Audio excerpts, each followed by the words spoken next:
Marilène Bergman, Lolita de 50 ans, la joie de vivre communicative, un sourire sincère qui lui a ouvert les portes de la vie, de ce miroir de cette petite boîte à images, la télévision. 30 ans de télé, l'heure des bilans, la croisée des chemins, le rêve d'une vie nouvelle, pour cette femme devenue star, presque malgré elle.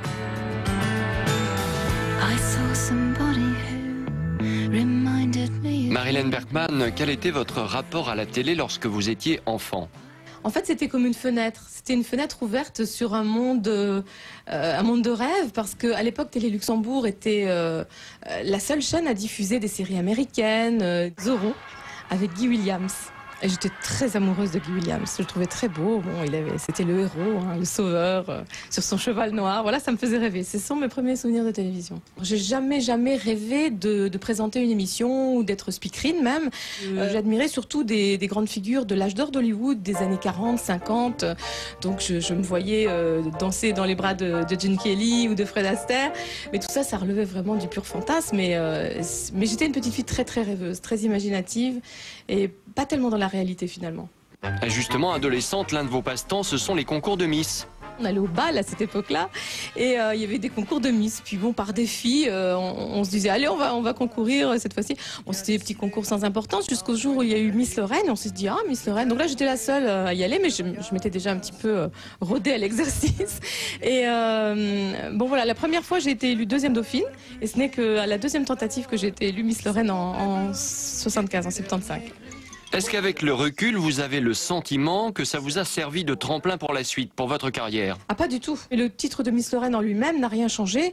Je venais d'avoir mon baccalauréat et je me suis mise à chercher du travail et j'étais inscrite au chômage et voilà, ce n'est que bien plus tard que une porte s'est ouverte pour moi vers la télévision. Alors justement, la télé, tout démarre quand votre mère vous demande de faire dédicacer le livre des 20 ans de Télé Luxembourg par Jacques Navadic, le patron de l'époque. J'ai eu la chance d'arriver à la fin de la séance de dédicace. Donc il n'y avait plus beaucoup de monde autour de Monsieur Navadic qui était sur un bureau comme ça.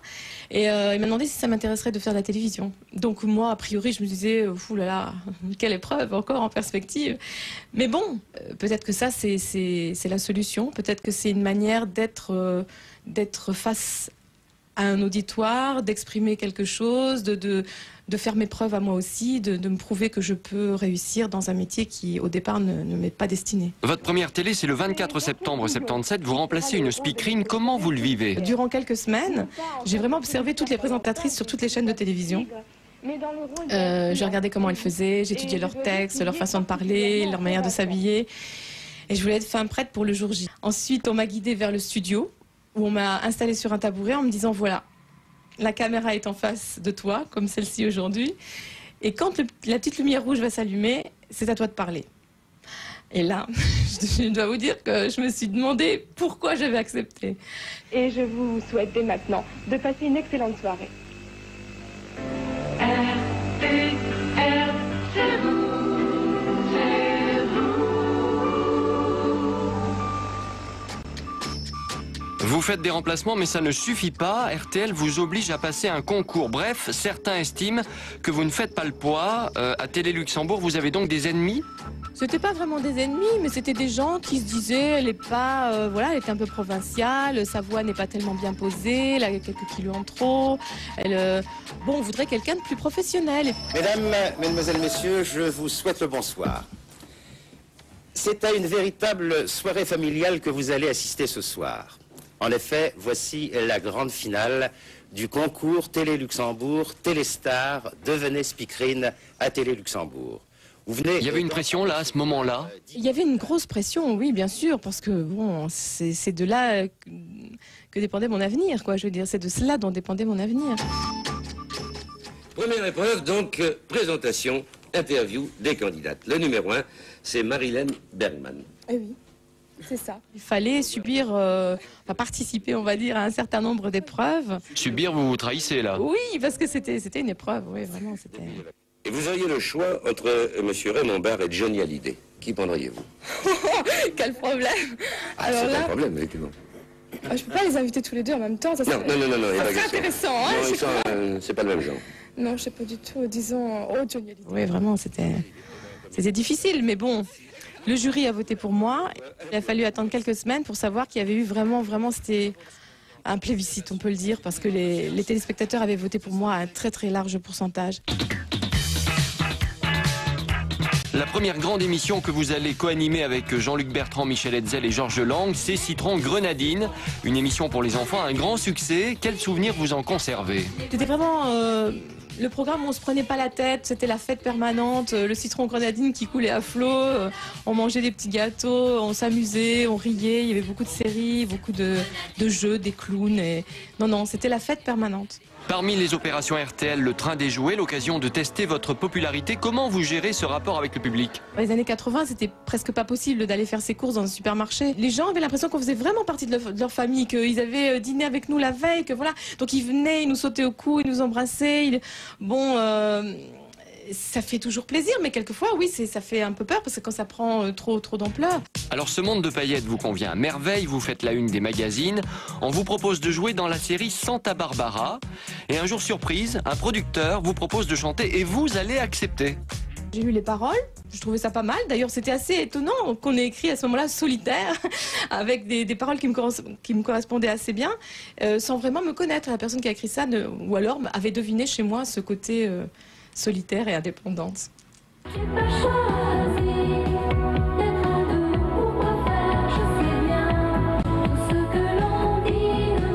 Je n'ai pas à en rougir et voilà, même si on me met en boîte de temps en temps avec solitaire. C'est pas ringard? Non, je pense pas. Bah non. En tout cas, j'en ai pas honte du tout.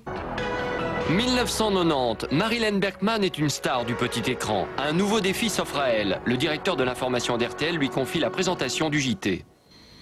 Bonsoir et bienvenue dans le 40 minutes dans le golf. Nous sommes en effet. Moi j'étais sidérée parce que c'était une énorme preuve de confiance. Je lui ai expliqué que je n'ai pas fait d'école de journalisme. Il m'a dit c'est pas grave, il y a beaucoup de très bons journalistes qui n'ont pas fait d'école et c'est un métier qui peut s'apprendre sur le terrain à condition de vouloir travailler, d'avoir de la curiosité, un esprit de rigueur, d'analyse. Tout de suite, place au panorama des images recueillies par nos correspondants aux quatre coins de la Lorraine avec City. Je travaillais beaucoup plus que la moyenne des autres journalistes puisque eux avaient un background que je n'avais pas, mais je ne voulais pas décevoir. Cette fois, c'est confirmé, un grand stade verra bien le jour à Saint-Denis, en région parisienne, en vue de la... Est-ce que votre premier journal a été éprouvant? Je me souviens que je devais mener un débat, mais un débat en 10 minutes. Quand on n'a pas vraiment la maîtrise de ce genre d'exercice, c'était pas facile. Donc je me souviens qu'au lieu de 10 minutes, on a fait 15 minutes. Et je me suis vraiment disputée à la fin du journal.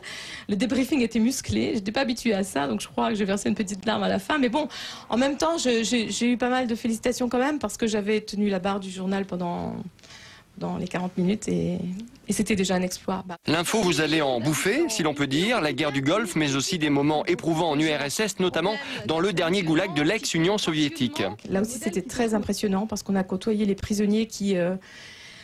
pour certains, nous ont glissé des petits billets en nous demandant de l'aide. On ne pouvait pas réagir sous l'œil des gardiens, etc. C'était vraiment prenant. Alors en 1997, vous êtes au sommet de votre gloire. Luxembourg met la clé sous la porte, mais vous retombez sur vos pattes avec la main à la pâte, justement, sur RTL TVI. Vous voilà la maîtresse de nombreux chiens et chats. Encore une nouvelle expérience. Vous avez un gros Terre-Neuve plein de boue qui vous saute dessus et qui pleut à seau et que vous vous dites bonjour, bienvenue dans la main à la pâte. Mais c'est marrant. Vous aimez les animaux depuis? Moi, je les ai toujours aimés, mais disons que je les ai plus côtoyés à ce moment-là. Et je me dis que le jour où je ne travaillerai plus, où je serai à la maison, j'aurai certainement un chien et un chat. Depuis, vous avez présenté ou co-présenté beaucoup d'autres émissions sur RTL TVI ou en France sur RTL 9. Qu'est-ce qui vous fait encore vibrer aujourd'hui sur un plateau de télévision? Ce qui me fait encore vibrer, c'est le sentiment de m'adresser à des gens. C'est ce petit fil conducteur qui fait que je suis reliée, que j'ai l'impression de les regarder dans les yeux. Quand je regarde une caméra comme ça, je me dis ils sont juste derrière. C'est toujours ce qu'on m'a appris quand j'ai appris ce métier. Il faut regarder en pensant à quelqu'un que vous aimez. Et voilà, tous ces gens sont derrière, je leur parle. Je fais abstraction de la caméra, de tout ce qu'il y a autour. Et j'aime transmettre l'information, j'aime véhiculer des émotions. Donc ça reste intact. Maintenant... je le fais d'une manière plus sereine, sans doute, aujourd'hui. Vous recevez beaucoup de courriers et pour certains, vous êtes carrément ce petit fil qui les relie à la vie. Il y a un monsieur dont je n'ai plus de nouvelles aujourd'hui, qui est un monsieur qui avait perdu... Enfin, il m'a écrit pour me raconter ça, qu'il avait perdu sa maman et sa femme la même année. et qu'il il avait pensé au pire, parce que c'était très dur émotionnellement pour lui. Alors, je vous le dis tel qu'il me l'a raconté, hein. Il m'a dit qu'au moment du geste fatal, il avait regardé sur sa table de nuit et il y avait ma photo. Et sur cette photo, je souriais. Et j'avais un tel sourire qui était un appel à la vie, à la joie de vivre. Il m'a dit que ça n'a duré peut-être que 2 secondes, mais ça m'a évité de faire le pire. Quand on vous dit ça, on se dit qu'on n'a pas un métier si futile quand même. Je veux dire, bon, ça arrive peut-être qu'une fois, mais si ce petit détail a fait que ce monsieur a pu continuer à vivre par la suite, et il m'a écrit, il a correspondu avec moi régulièrement. Il y a quelques jours, vous avez fêté vos 30 ans de carrière lors d'une soirée avec tous vos amis à Luxembourg. Ils ont tenu à vous adresser ces petits messages.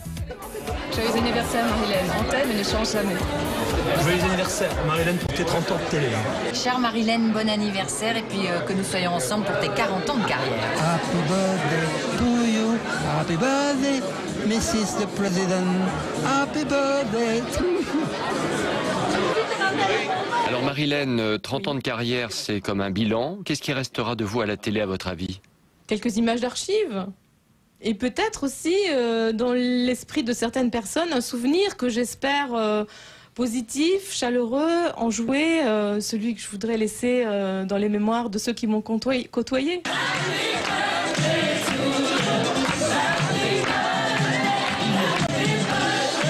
RTL, c'est magique? RTL, on peut dire que c'est magique. En tout cas, pour moi, ça l'a été. Je m'appelle